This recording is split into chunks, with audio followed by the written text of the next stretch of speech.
Notre savon est une solution durable qui s'ancre dans une économie circulaire et responsable. C'est peut-être une des solutions pour lutter contre l'abandon. Les gens en ont marre de consommer des produits qui viennent de Made in China, qui ne sont pas forcément très originaux. Nous avons la solution, le Buy Kit. La notion de cyborg, c'est mélanger la technologie et la biologie.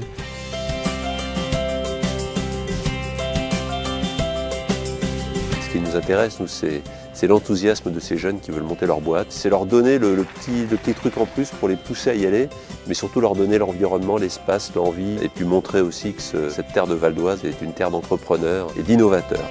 On a une vraie libération de la créativité. C'est très agréable. L'objectif de ces auditions, c'est sur un pitch de 3 minutes de convaincre le jury que son idée n'est pas forcément une invention, mais une innovation, c'est-à-dire qu'elle a un marché derrière, un business model viable, réaliste. Ils sont posés des questions sur les brevets, sur la concurrence. Moi, je trouve qu'ils sont calés, quoi. C'est assez étonnant. Je trouve que même les projets qui n'ont pas été primés sont bâtis sur des idées intéressantes.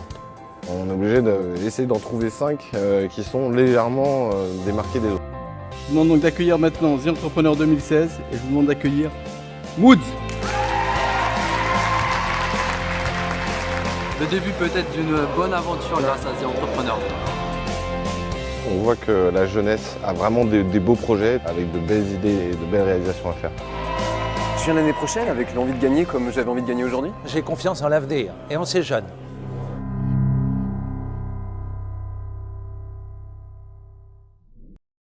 J'aimais beaucoup Moods pour une raison toute simple, c'est que j'habite à la Goutte d'Or et donc je suis entourée d'Africains, de Sénégalais, de Nigérians, de Camerounais. En plus, moi j'ai grandi au Japon, j'ai eu la chance d'avoir tout le temps chez moi une femme philippine qui a travaillé toute sa vie pour envoyer de l'argent pour que ses enfants puissent étudier, faire des études supérieures, qui vraiment travaillait avec ce seul objectif en tête et elle était seule au Japon, etc. Donc je suis assez admirative de cette manière de penser, c'est hyper généreux. Et du coup de voir des jeunes qui ont grandi en France et qui pensent d'une manière hyper constructive, comment faire en sorte que ces populations qui sont en général, en plus en France, des populations qui ne vivent pas dans les meilleures conditions, puissent renvoyer de l'argent sans se faire arnaquer par des énormes groupes. C'est génial et puis en plus qu'ils utilisent toutes les technologies qui sont en train de se développer à fond en Afrique, le paiement par mobile, etc., qui se développe beaucoup plus vite que chez nous. Ça fait plaisir de voir des gars comme ça, avec qui ont fait des bonnes études, enfin qui, en plus, c'est bête, mais qui transmettent une super image de deuxième génération